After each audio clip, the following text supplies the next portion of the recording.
কাঁচামরিচ শুটকি ভর্তা পান্তা ভাত দিয়ে দাহাবো গা। ও মাই গড, দাহানি কি ভাই? ধানি মানে হচ্ছে আইট রাইস, আমি এখন বাসায় যে খাবো। আপনি এইসব বিষয় নিয়ে বিরক্ত হইয়া অবশেষে বিশ্বকাপে খেলা দেখা বাদ দিয়া দেশে চলে আসলেন।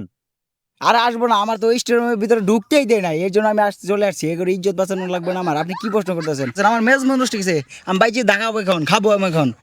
প্রিয় দর্শক, আপনারা কিন্তু দেখতে পাচ্ছেন কিন্তু একটা বাংলাদেশের একটা মদ্দা সাপোর্টার, হ্যাঁ কিন্তু স্টেডিয়ামের ভিতরে ঢুকতে দেন, হ্যাঁ কিন্তু চাপা মারতেছে না, কি দিছে ভাই? আরো কিছু বলেন।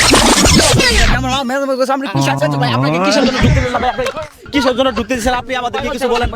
আচ্ছা ভাই, এই আপনি ভাই আরো কিছু বলেন, আপনাকে কিসের জন্য আমেরিকা থেকে ঘাটের মধ্যে বাইক করে দিলেন? আপনি কি বলতেছেন? আপনি তোর ঘাটা মধ্যে দেবো সরে ভাই, আর কিছু বলে যান। প্রিয় দর্শক, হ্যাঁ কিন্তু একটা দুনিয়ার বন্ড একটা সাপোর্টার, হ্যাঁ কিন্তু হ্যাঁ কিন্তু আমেরিকা কিন্তু স্টেডিয়ামের ভিতরে ঢুকতে দেয় নাই, হ্যাঁ কিন্তু দুনিয়ার একটা বদমাইশ। দেখছেন ভাই, হ্যাঁ কিন্তু কি একটা ভাব দিয়েছে নাকি যে খেলা দেখে আইছে, হ্যাঁ কিন্তু দুনিয়ার বদমাইশ কি একটা ভাব নিচ্ছে যে ভাই খেলা দেখে আই পড়ছে। প্রিয় দর্শক, আজকে কিন্তু এই পর্যন্তই ছিল রিফাত ব্রাটুলস, সাবেক টেলিভিশন, ময়মনসিংহ।